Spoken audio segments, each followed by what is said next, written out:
96.8至96.9嘅。一陣間啦，我哋就會播放英國語文3聆聽及綜合能力考核，仲有一陣嘅咋。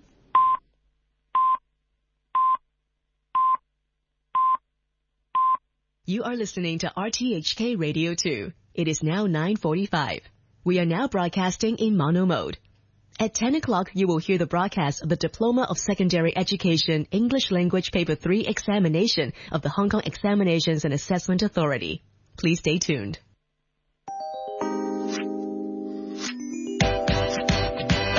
Let music take your mind, you let the music take your soul. FM 94.8至96.9，香港電台第二台。RTHK 有音樂，有快樂。Radio 2 DSE 打氣加油站。大家咧繼續支持咧，就係我哋香港電台第二台 FM 94.8至96.9，即係我諗仲有大概唔夠15分鐘啦，而家差唔多仲有15分鐘嘅時間咧，就準備開考噶啦。係啊，應該大家已經係坐晒喺入邊噶啦，咁樣就係啦。聽住收音機啦，咁啊就如果你係而家聽到依家呢個信息嘅話咧，咁你啱啦，就係香港電台第二台 FM 94.8至96.9。冇錯啊嘛！呢一段期間咧，即係咁大家都即係準備噶啦，因為一陣間咧就會播呢個嘅綠袖子啦。呢段時間大家再 check 多一次啊，你哋嘅文句攞晒出嚟未先？即係頭先咧，大家有啲嘅留言咧就提大家攞定熒光筆啊等等嘅文句啦，咁大家都要預備定噶啦。同埋咧就係 tune 定即係呢一個嘅收音機咧，就非常之重要嘅。係啦，你如果覺得清晰嘅話咧，就啱晒噶啦，成件事係啦，唔好再 tune，唔好再諗住我聽下第二啲嘢啦，不如唔好啦，專注啲，同埋要專注啲咧，就係繼續聽下我哋有啲咩留言，好唔好？係啦，我哋有強哥嘅留言啊！早晨，我係強哥啊！我想喺度同各位考生打氣，考試記得要小心啲字，唔好串錯 language 齊爆分。做院嗰陣時咧，隻左手都唔好停。仲有千祈唔好影巴曲，少少火楚等於激勵，加油！呢一個嘅點唱呢，就係點俾呢可豐呢一個留言啊，點起可豐中學嘅學生，佢話呢喺考試室嘅你哋呢，而家一定好緊張，趁而家有時間深呼吸，令到自己呢唔好咁緊張，吸氣呼氣，等陣間呢，記住呢就要專注，好好咁管理呢個時間，仲要呢避免疏忽大意嘅錯誤。祝你哋考試順利，考試之後呢，一齊呢食刺身慶祝。呢一個嘅點唱呢，就係嚟自身處美國嘅 Miss 井啊。跟住呢有 KC Pong 嘅，各位 A1 Babies 啊，辛苦晒啦！我哋仲有2個幾鐘，即係佢留言嗰陣時就有2個幾鐘，就可以同 DSE 英文清清脆脆咁樣講再見啦。陣間出盡奶力去聽同埋寫就得啦。記得唔好漏寫 S， 記得要點間嘢，記得要點用字母同數字 mark points， 記得格式只係再睇內容先係關鍵，記得要有語境意識，記得我考完得閒揾我食飯，喺考試場嘅另一端用念力上緊大家身嘅 Bon Sir 上啊！要有念力啊！咁呢一位呢，就係都係點俾咧呢一個嘅九真嘅黎卓橋小朋友啊！呢個留言就係話你一定咧會考得好嘅，呢幾個月呢，見到唔一樣嘅你啊，為一件事呢，全力咁付出，你嘅努力呢，一定咧會有回報嘅。佢話放鬆啲，發揮平日嘅實力，你一定得嘅。5月等你考完 DSE 之後呢，就可以一齊繼續玩噶啦！愛你嘅 Bell Bell 上。跟住有啊 Oh No Coach Kichi 啊！大家好，我係 Herman Young 啊，我係龍老師，括弧講笑。To 李賢耀紀念中學嘅林詠欣，見到你嘅付出，你好有料。B2 係你嘅強項，跑步快咗自己唔會知，繼續跑就可以噶啦。二哥上愛你。呢個呢就係呢一個就係中華基督教基朗中學嘅律師黃君玉 Fiona 同學，同我一樣叫做 Fiona。佢話今日呢係你18歲嘅生日兼考 DSE listening 嘅日子。佢話呢喺呢段時間呢，其實都聽緊收音機㗎。咁佢都好想同你講呢，就係一句咩啊？又係生日快樂啊！佢話咧祝你 DSE 可以一切都順利啦，見到你呢一段日子咧真係好俾心機，好努力。佢話相信咧你一定可以嘅。今日咧仲會帶住咩啊壽星嘅福氣，考到好嘅成績，考完呢就一齊食蛋糕去 grad trip， 加油嗌埋佢。你喺我心目中咧絕對係非一般嘅 Fiona， 所以咧一定係可以嘅。來自永遠愛你嘅 YCK Kelly 上。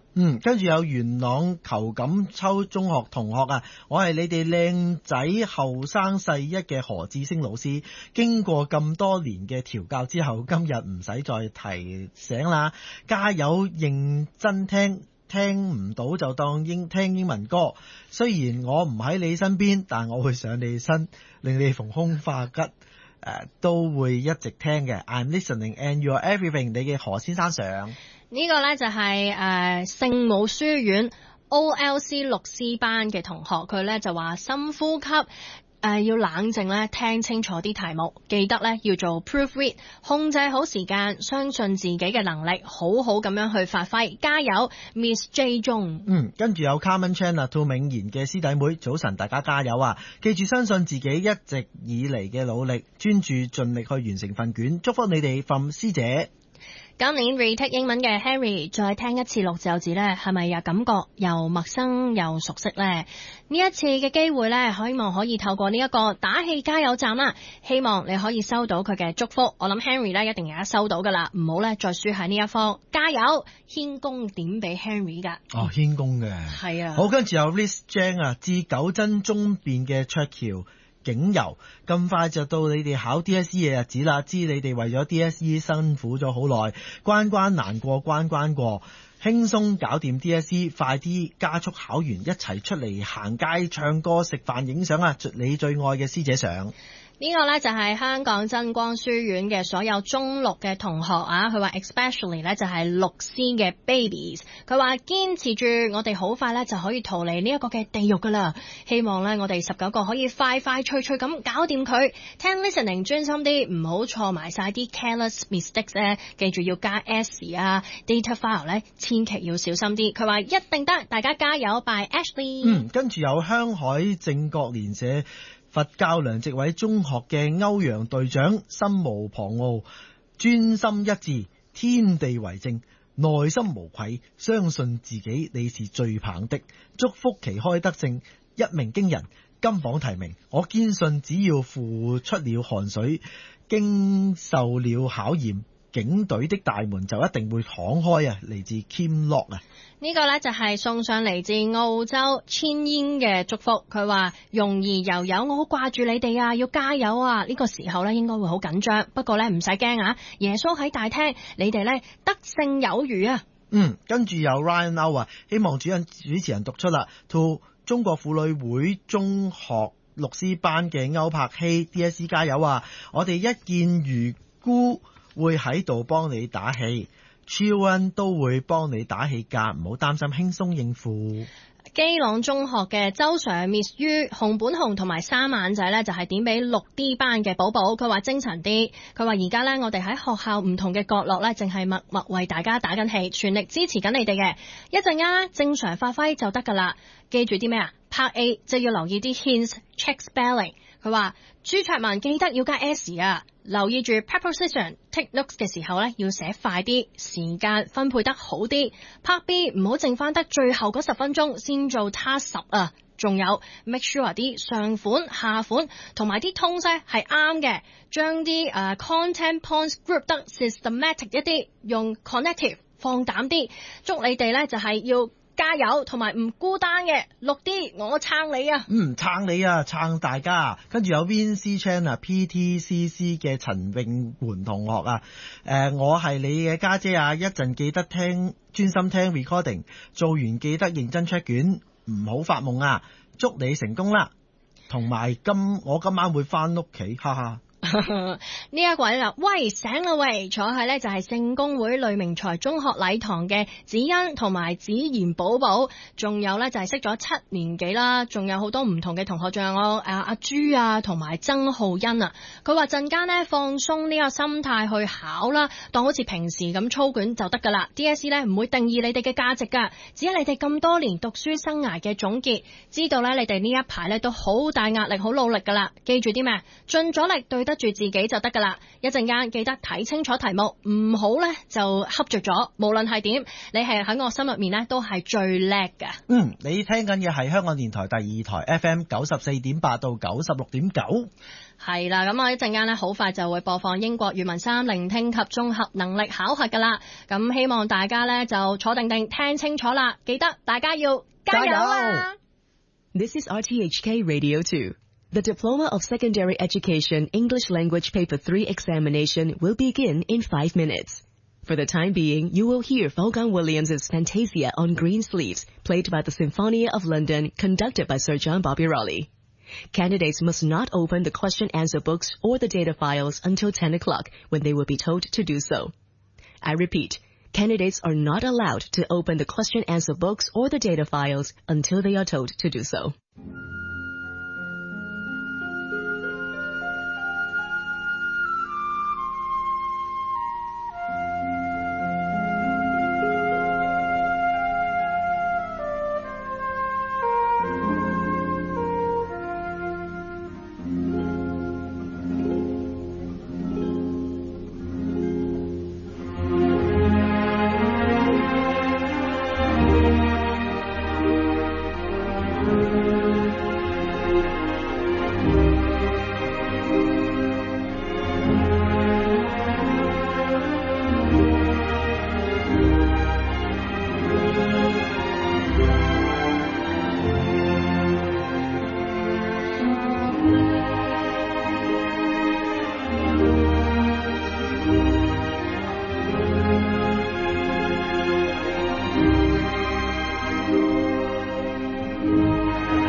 Hong Kong Diploma of Secondary Education, 2024. English Language, Paper 3, Listening and Integrated Skills. Instructions to Candidates. You should have on your desk a Part A question-answer book, a Part B1 data file with a Part B1 question-answer book inserted, and a Part B2 data file with a Part B2 question-answer book inserted.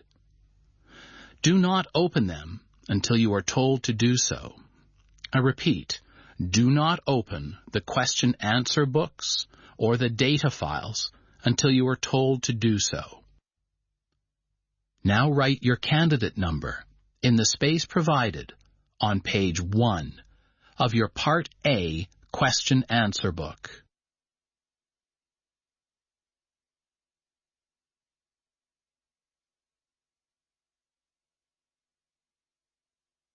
Now look at the Part A question-answer book. Check that the Part A question-answer book has no missing pages. Look for the words, End of Part A. Now go on to Part B on the last page.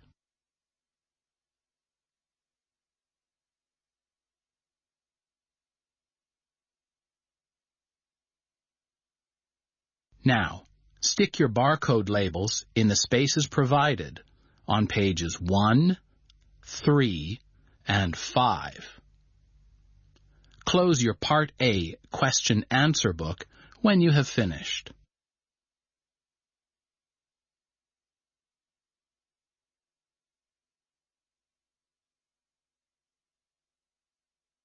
Now look at your Part B1 data file.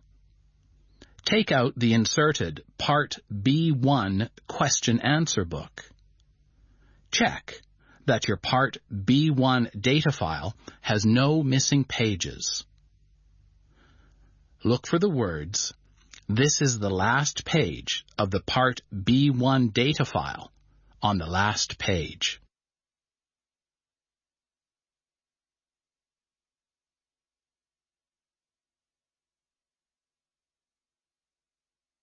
Now write your candidate number in the space provided on page 1 of your Part B1 question-answer book.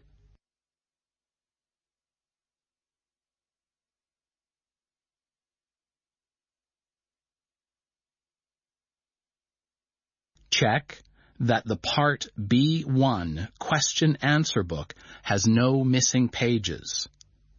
Look for the words, End of Part B1 on the last page.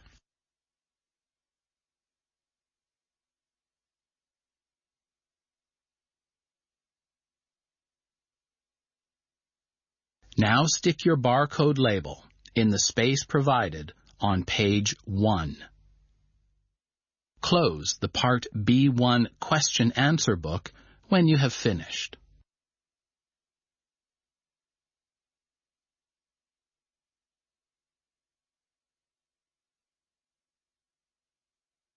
Now look at your Part B2 data file. Take out the inserted Part B2 question-answer book. Check that the Part B2 data file has no missing pages. Look for the words, This is the last page of the Part B2 data file on the last page.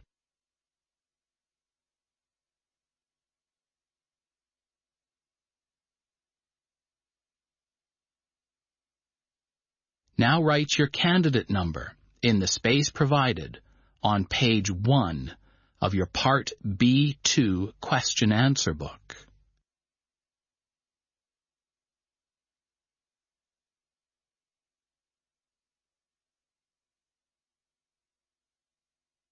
Now check that the Part B2 question-answer book has no missing pages. Look for the words, End of Part B2 on the last page.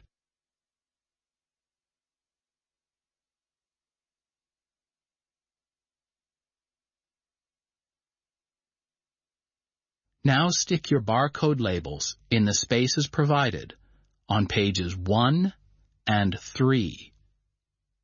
Close the Part B2 question-answer book when you have finished.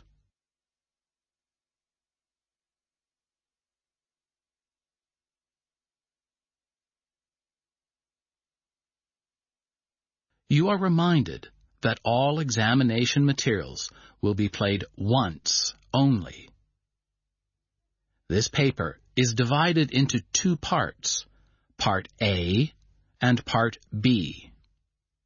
For Part A, you should use a pencil to answer all questions.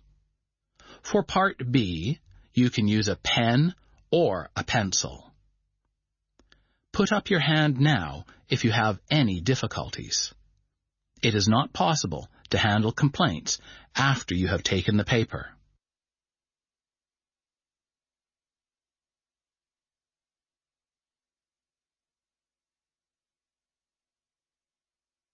The listening component is about to begin.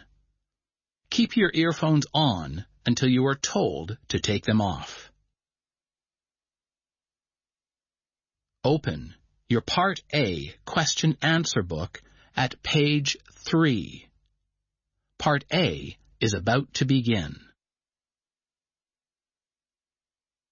Part A. In Part A, you will have a total of 4 tasks to do related to the theme of human migration. Follow the instructions in the question-answer book and in the recording to complete the tasks. You will find all the information you need in the question-answer book and the recording. You now have 2 minutes to familiarize yourself with tasks 1 to 4.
Task 1. Grace and Stephen are visiting a museum to decide which exhibitions they can recommend for their school history field trip. Listen to their conversation and complete the information in the spaces below. The first one has been provided as an example. You now have 30 seconds to study the task. At the end of the task, you will have 1 minute to tidy up your answers.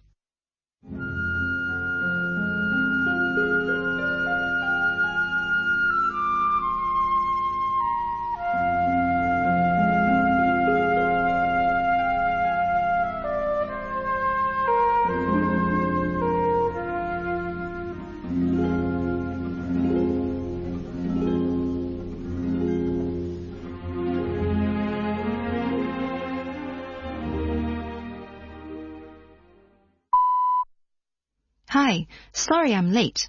That's okay. So, what have you found out while you have been waiting? Well, it seems they have a big exhibition about the great human migration from Africa. It's on for another few weeks, until the end of April. Sounds good. So, how much does it cost? Well, it's only $50 to enter. I bought us 2 tickets already. Oh, okay. I'll give you the money later. What else did you find out? Well, it's closed on Mondays. Oh, and importantly, we can't take photos. Okay, let me make a note of all this. I've brought my iPad. Okay, so you say we can't go on Mondays or take photos. Right. Okay, but I agree it's a really interesting topic, and $50 seems very reasonable. Plus, if it's on until April 30th, that's perfect for our field trip. Okay, we can go and check it out. Great. Okay, so where are we now? Right. So, we're standing in the Great Hall. Oh, look, there's the exhibition on the Great Human Migration. You see? There, next to the exhibition on early transportation. Where? Opposite the Egyptian room? What?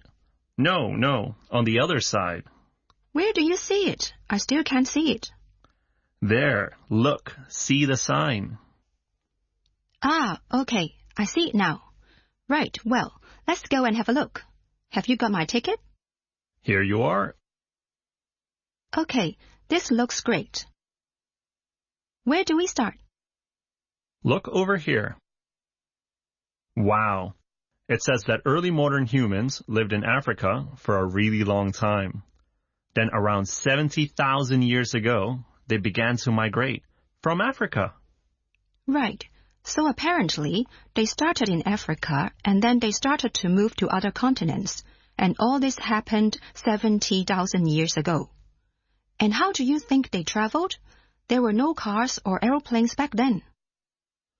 Well, it says here they traveled mostly on foot to reach Asia. They needed to use canoes to cross the water to Australia. Yeah, but what route did they take? I mean, how did they actually get to Australia? It's such a long way. Good question. Well, it says here they got there in stages by going from island to island. Oh, I see. So they used their canoes to travel from island to island before reaching Australia. Right. And presumably they did the same going from Asia to America. Or maybe they just swam? No. Look at this part of the map. You see? Early humans reached America on foot, using a land bridge from Asia during the Ice Age. Now the ice has melted. The bridge has disappeared. I'm noting this down. So, they used canoes from island to island to get to Australia and walked across a land bridge to get to the American continent. Interesting. Right?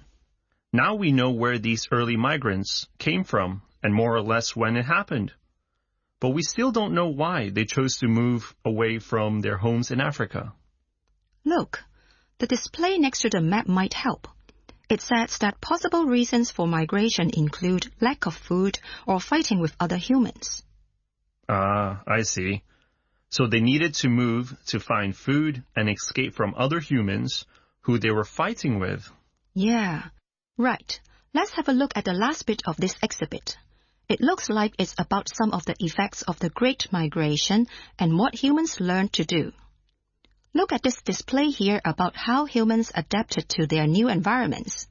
You know, by clothing themselves, designing weapons for hunting, building homes, and learning how to farm for food. Yeah, this is all amazing. I mean, we have never learned about any of this in school. Yeah, I know. That is the end of Task 1. You now have 1 minute to tidy up your answers.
Task 2.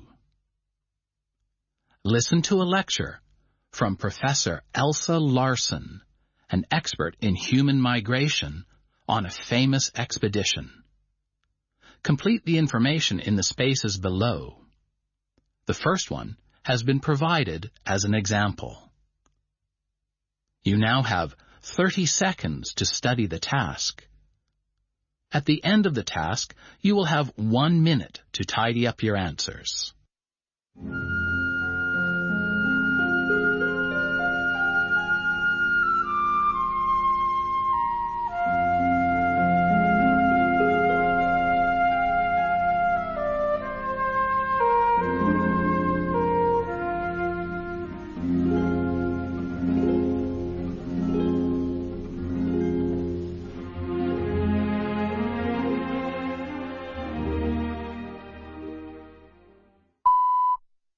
Hello and welcome to today's Museum Experiences lecture, in which I'm going to talk about the Pacamona expedition.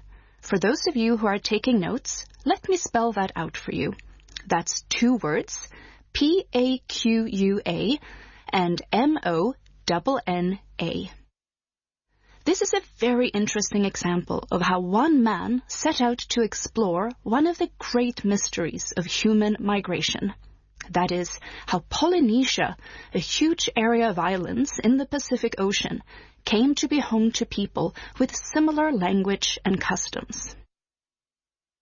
At that time, most experts thought that people from Polynesia had originally come from Southeast Asia. However, one Danish explorer who wasn't convinced by this idea decided to take action. His name was Lars Jensen, and it's his story I want to talk about today. Jensen was sure that the Polynesian islands were settled by people traveling from South America, and his theory was that people from South America traveled to Polynesia in boats and sailed from South America across the Pacific Ocean to Polynesia. So, he decided to build a wooden boat and prove his theory by sailing the boat from South America himself. He set about the task by thinking carefully about the materials he needed to build his boat and planning the route he'd take. He also had to think about how many people he'd need on his team. He realized that his boat needed to be light and strong. So he used a native South American wood, which was known for its lightness and strength. His wooden boat measured 14 meters long and 5 meters wide. That's 14 in length by 5 in width, and it had a big sail to catch the wind. He named the boat Pacamona after an Inca god and left with a crew of 6 from Chile in May 1950.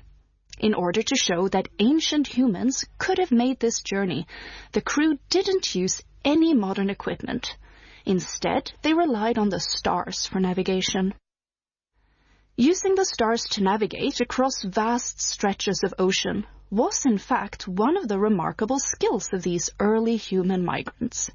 To survive on their journey, Jensen and his crew caught fish for food and drank water from bamboo containers. He also took a journal with him to record the experiences of the journey. They traveled west, using the stars to guide them, and after almost 3 months at sea, sighted land. Unfortunately, a few days later the weather worsened, and there was a big storm for 4 days and nights. The storm caused the crew a lot of problems. They couldn't fish for food, and the bamboo water containers broke, leaving them with hardly any water to drink. Even worse, they lost their sails, so they couldn't go any further. Eventually, they crashed on some rocks and had to be rescued by people from a nearby island. Many scientists continue to disagree with Jensen's ideas, saying that his ideas can't be true because modern Polynesian culture is so different from what you find in South America. An example of this is religion, which is very different in the two places. Nevertheless, recent research in genetics has shown that some Polynesians living now have similar genes to South American people. this helps to prove that Jensen's theories were quite accurate, even if things like the languages the two groups speak have no connection whatsoever. So that is the story of Lars Jensen and his expedition. Please join me next week for another museum experience. That is the end of Task 2. You now have 1 minute to tidy up your answers.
Task 3. Listen to a podcast interview with Philip, Charles, and Anna, who are talking about their experiences as language learners. Complete the information in the spaces below. You now have 30 seconds to study the task. At the end of the task, you will have 1 minute to tidy up your answers.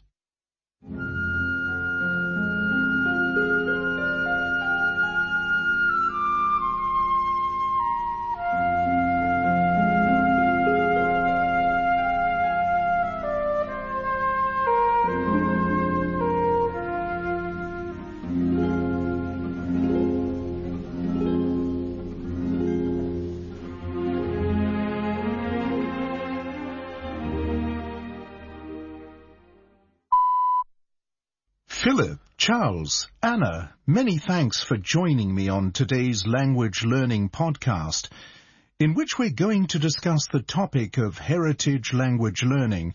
First of all, and for all our listeners who may not know what this means, can you tell us, Philip, what is heritage language learning? It's great to be here, thanks. So, I think we all know what language learning is. For example, we learn languages at school, from our friends from other countries, or because we need another language for work. Heritage language learning is a little bit different. Yeah, it's different because it means we're all learning languages that are strongly connected to our cultural backgrounds.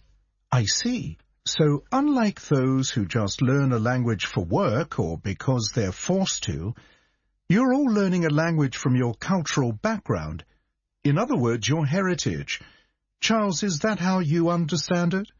Yeah, that's right. Like, my family migrated to the U.S. from Peru 100 years ago in the 1920s, so that's why I'm learning Spanish. Yeah, I suppose I'm quite similar to Charles, but my family migrated to England rather than the USA in the 1960s. They're a Chinese family from Singapore originally, and so that's why I'm learning Mandarin. So Charles is learning Spanish. Anna, you're learning Mandarin. And Philip, how about you? What language are you learning? My family are originally from southern Belgium, before they moved to Yorkshire in the north of England. So I am learning French. OK, the south of Belgium, so French. Can I ask then, apart from the strong cultural connection you have, what are some of the other reasons you have for learning your heritage language? Philip, can I start with you? Sure. Well, for me, I was asked to give a speech at my cousin's wedding in Belgium. I learned French at school in England and everything, but I didn't think that was enough, so I needed to improve my speaking and grammar for the big day. Ah, I see. So you needed to impress all your relatives at the wedding. How about you, Charles? Well, I wanted to explore my identity. We all know that language is connected to identity, so I wanted to explore my Peruvian identity through learning Spanish. I guess that's the same for others, is it? For me, it wasn't really about identity, but it was more for speaking with my grandparents back in Singapore. I want to be able to speak Mandarin with them so I can get to know them better. So by learning Mandarin, you can chat with your grandparents. Sounds like a good reason to me. Oh, I almost forgot. How have you all been learning? I mean, what methods have you mainly been using? Anna? I found a language exchange partner where I live who speaks to me in Mandarin. Okay, a language exchange partner seems like a good way to learn. How about you, Philip? I've been learning French with a textbook. This works well for me because I want to learn lots of grammar and vocabulary. Plus, I quite like learning on my own. A textbook, huh? I hope you found a good one. Charles, what methods have you been using? Well, I have lessons every week with a private tutor. It's expensive, but she's a really, really good teacher. So I'm pretty happy with that. Every week with a private tutor? You must be speaking like a native by now. Okay, so moving on to the next question. What are some of the difficulties you've found when learning your heritage language as an adult? Let's stay with Charles. Well, for me, I'd say the greatest difficulty is learning all the vocabulary. There are still so many words I don't know, but I'm trying to improve by using a language learning app on my way to work. Anna? I use an app as well to help me learn new words, but the biggest problem I have is with reading and writing Chinese characters.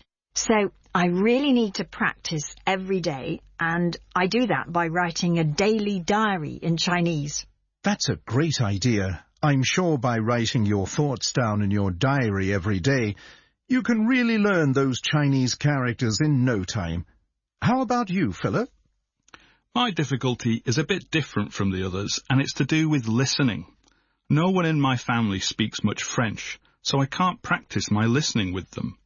Luckily, though, I found a really good YouTube series in French, which I watch every week. It helps me to hear, the natural rhythms of the language. YouTube's really useful for language learners, isn't it? Yes, but you have to watch it regularly, every week. Otherwise, it's not enough.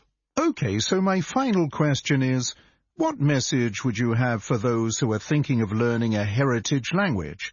Charles?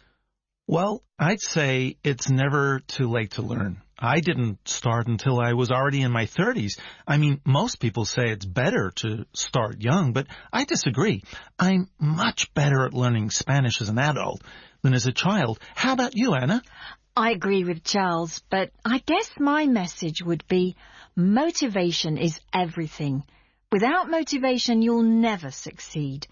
Connecting with my Chinese heritage motivates me so much, not least being able to visit and talk with my relatives in Singapore. Motivation is everything. A strong and important message, Anna. Thanks. How about you, Philip? That's a hard one. I suppose my message would be, there's not one right way of learning.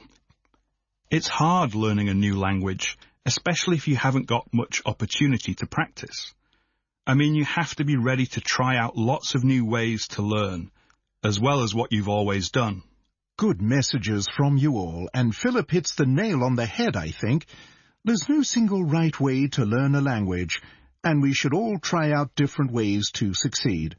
Well, that's about all we have time for today. Join us next time for another exciting podcast. That is the end of Task 3. You now have 1 minute to complete your answers.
Task 4.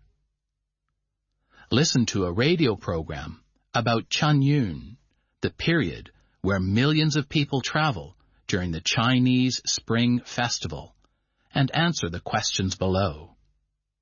Please note that you do not need to answer in complete sentences. You now have 30 seconds to study the task. At the end of the task, you will have 3 minutes to tidy up your answers.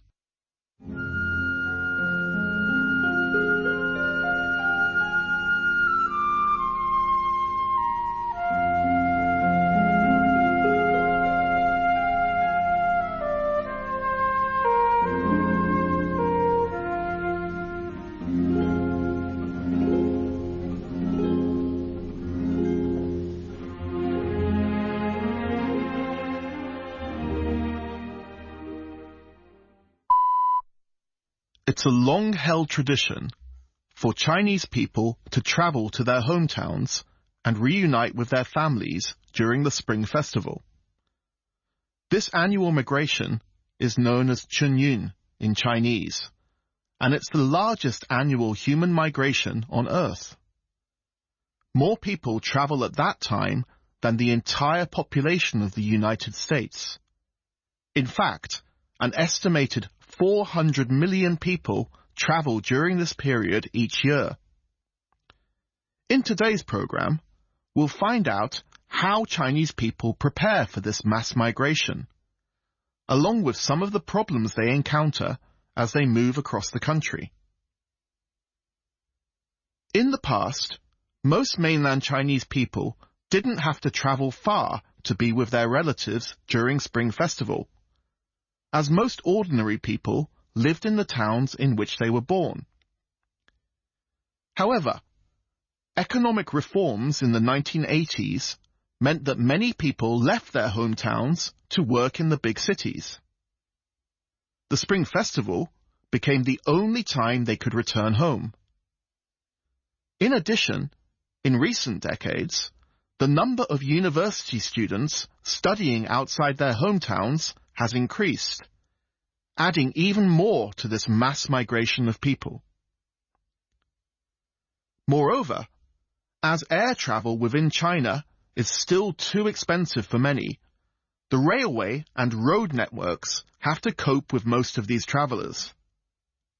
Looking specifically at travelers who use the trains, there are two main issues which these travelers have to face. The first hurdle those traveling by train must face is simply buying a ticket, because they sell out so quickly, especially nowadays that they are on sale online. Secondly, there's the risk of accidents, as overcrowded trains inevitably mean that many people have to stand. With both these difficulties, the scarcity of tickets, along with safety issues due to the crowded trains, Chunyun is certainly a stressful time for all. Given these issues and the stress it all entails, you might expect people's experiences to be entirely negative. However, what you find is that people are often supportive of each other and try their best to help their fellow travelers. For instance, one traveler heading to Inner Mongolia tells of how a drunk man on his train fell asleep and couldn't be woken up in order to get him off at his stop. The next station was only 30 minutes away, so the other passengers found his phone and called his family to come and meet him at the next stop. A student traveling during Chunyun also tells of people's kindness, despite the stress of their journeys. Standing on a crowded train, he noticed that his money had been stolen by a pickpocket. Without any money to buy food during the 12-hour journey to Wuhan, he called his parents, telling them what had happened and how hungry he was. A stranger overheard his phone conversation. Then the stranger offered to share his lunchbox. I know how tough it is traveling as a student. This is my way of paying it forward, the stranger said. By bringing so many people together as they travel across the country, stories of romance also emerge from Chunyun. A young woman traveling home from Shanghai noticed a student sitting opposite her as he was reading one of her favorite books. When the other passengers left the train, a seat opened up beside the student, so she decided to make her move. They got chatting about their love of reading and decided to keep in touch. They are now husband and wife. So, with these 3 stories, we can see that Chunyun isn't all about stress and hardship. Finally, we asked our listeners for their suggestions as to how best to cope with travelling during this period. The responses were quite interesting, so here they are. First, people said to just avoid Chunyun altogether. In fact, a growing number of people are doing just that, by staying where they are. Other listeners said that they choose to reduce the cost of travelling by sharing their car with friends and strangers. Another listener commented that international travel during Spring Festival is also increasingly popular as people try to escape the crowds back home. For most, however, Chunyun's simply part and parcel of the Spring Festival. In the same way that many people in Europe and the US battle traffic to see Grandma at Christmas, many Chinese are willing to battle the crowds at the bus depot, train station, or airport. In the end, the reward of spending time with loved ones who they haven't seen all year makes all the stresses of Chunyun worth it. That is the end of Task 4 and of Part 3A. You now have 3 minutes to complete your answers to Task 4 and to tidy up all your other answers.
Part B.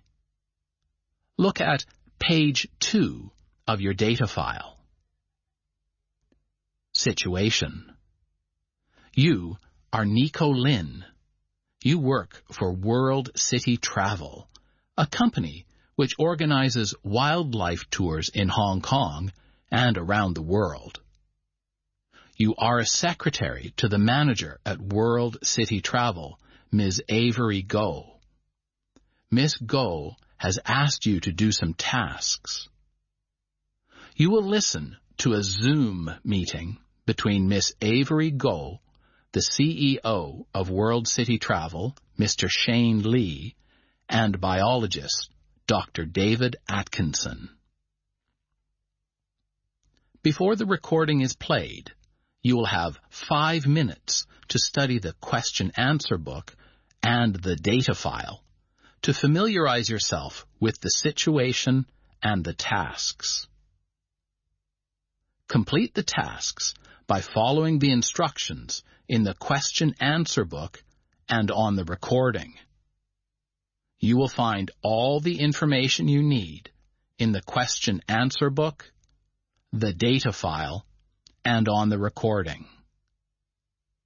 As you listen, you can make notes on page 3 of the data file. You now have 5 minutes to familiarize yourself with the question-answer book and the data file.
The recording is about to begin. Turn to page 3 of the data file.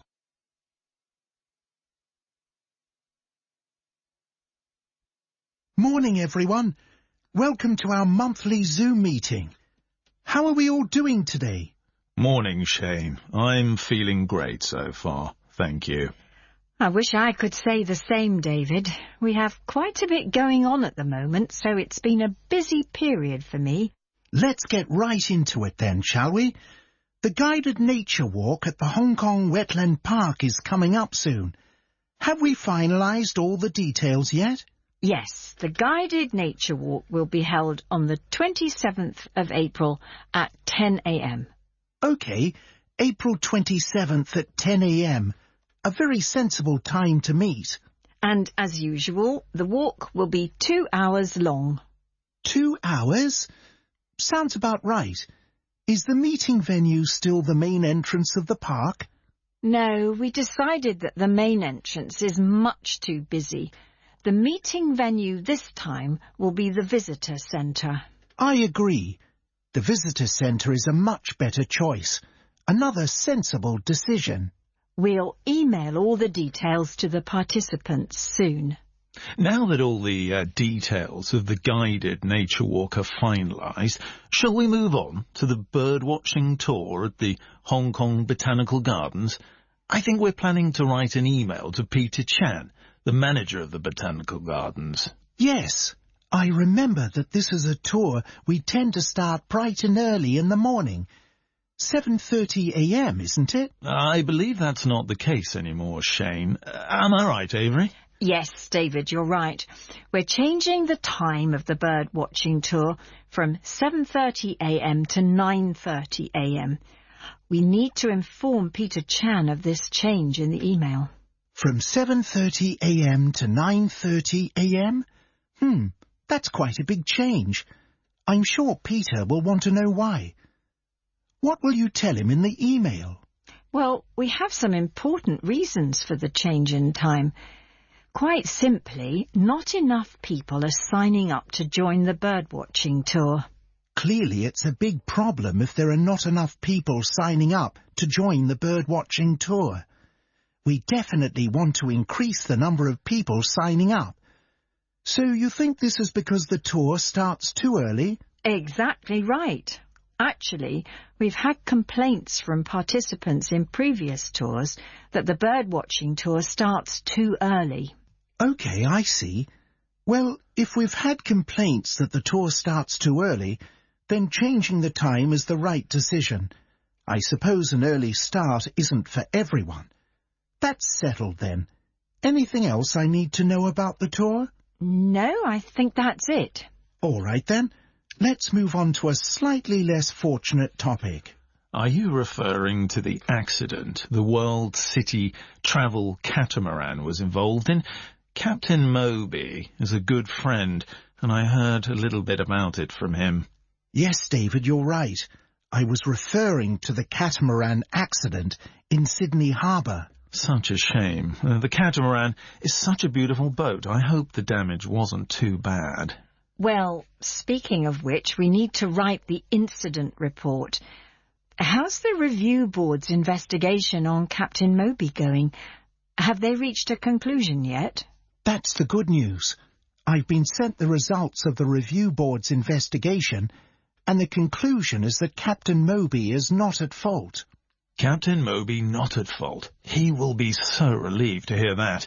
That's not all, David. The review board has also insisted that we explicitly mention in the incident report that Captain Moby was extremely professional in handling the situation. Oh, wow. He must have done an amazing job for them to say that. But then, knowing Captain Moby, I'm not surprised. He is indeed extremely professional. We're lucky to have him with our company. The accident also caused the cancellation of the next Sydney whale-watching cruise. We've informed the participants about the cancellation, but we need to write a follow-up email to them. We should talk about compensation. Of course. Reputation is everything in our business. and I don't want people to have a bad impression of us because of this incident. So I want to go the extra mile for this.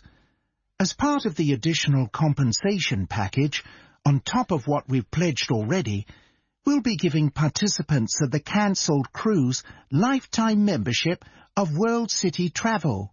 Lifetime membership of World City Travel? What does that include? It's a great deal. With lifetime membership, participants can get a 30% discount on all tours that we provide. For life. 30% off is an amazing deal. How can I get lifetime membership? Well, hopefully that will help us put all this behind us. We have a lot to look forward to with our new Insects and Reptiles exhibition. Yes, that's right. We need to continue promoting the new Insects and Reptiles exhibition. David, you had an idea about the dragonflies in the exhibition. Can you tell us a bit more? Of course. Generally, people see a lot of dragonflies around Hong Kong, especially in parks. But we have two very special ones people will encounter at the exhibition. And they are? Well, first we will have the red baller at the exhibition. And along with that, people will get to see the bluetail. You can see pictures of them on the website. Red baller and bluetail? Those are very interesting names for very interesting dragonflies. They are. And to encourage people to look out for them, we will also have a photo-taking competition. Oh, yes. You told me about this photo-taking competition when we were at lunch last week. I think you said the best dragonfly photo wins $500. Yes, that's right. The participant with the best dragonfly photo wins $500. This should add a little excitement for the participants. I didn't know you two were meeting for lunch now. What next? Anyway, there is one last thing I want to talk about before we wrap up the meeting. Our new adventure fishing tour starts soon in Sydney. Last time we discussed adding stops along the route. What became of that, Avery? Right. So, during the adventure fishing tour, the yacht will stop at 2 white sand beaches. 2 white sand beaches? Any particular reason for this choice? Why not on some sort of outlying islands? That's because participants can catch shellfish at these stops. We chose these 2 beaches especially for that. That's very clever, Avery, choosing places where participants can catch shellfish. I'm sure they'll love this idea. Anything to add, David? Only that we're very lucky to have Avery with us. I know, David, we certainly are. All right, I think we are good for now. Let's get to work and prepare the necessary documents. We'll meet again on Zoom next month, but let's keep in touch in the meantime. Goodbye for now. Goodbye. Goodbye. That is the end of the listening component of this paper. You will now have 1 hour and 15 minutes to complete the written tasks in either Part B1 or Part B2. An announcement will be made when time is up. Take off your earphones now and turn off the radio.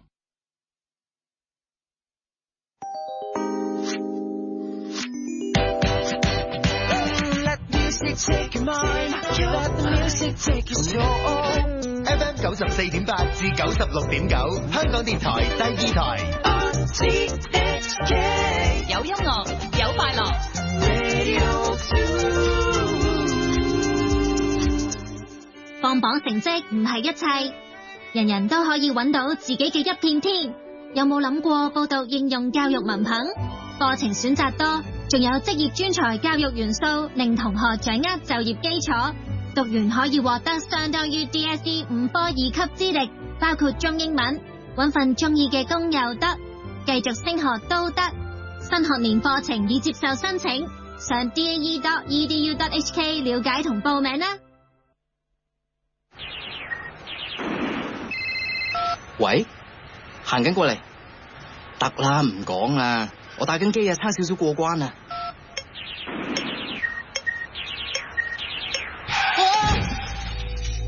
馬路唔係打機嘅地方，亦唔係上社交網站同睇信息嘅地方。行人過馬路時玩手機、玩平板電腦，等於玩命。行人要專注，使用道路勿分心。大家收聽緊嘅係香港電台第二台啊，啱啱咧就播放完